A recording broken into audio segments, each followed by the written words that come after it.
Well, there are people, of course, in history who have the honor of being the first to do something. For example, of course, Neil Armstrong was the first person to walk on the moon. Well, now a British man has the honor of being the first man in England to have been paid to get a vasectomy. The BBC's Tom Simmons explains. In North London, a middle-aged American woman walks the streets looking for volunteers. We offer drug addicts and alcoholics cash incentive of £200 if they'll use long-term birth control.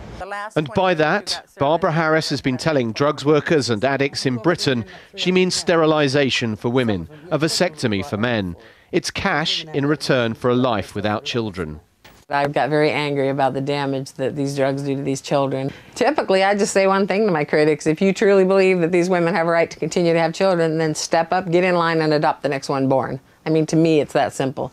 In the United States, her controversial charity has already paid 300 addicts and alcoholics. Now, after touring addict support groups in London and Scotland and not always having her ideas well received, Barbara Harris has found her first customer. Nervous, but keen to get it over and done with.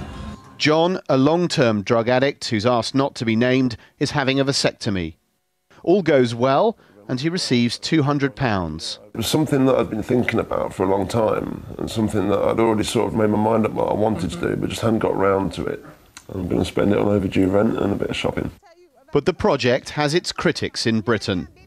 I don't think at all that there is a place for project prevention in the UK. It exploits very vulnerable people who are addicted to drugs and alcohol at probably the lowest point in their lives. I ain't used to shoot up, but Barbara Harris has been called a Nazi who offers bribes for babies' lives, but she insists she won't stop.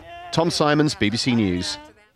She does kind of practice what she preaches. She herself has adopted 4 children that was born to a crack addicted mother out in Los Angeles. So, but highly controversial idea, as you can imagine. To say the least. And John, the guy you saw in this story who agreed to it, to give you an idea, £200 is about $318. He says he's going to use it for rent and to buy some groceries. Just the basics. Yeah.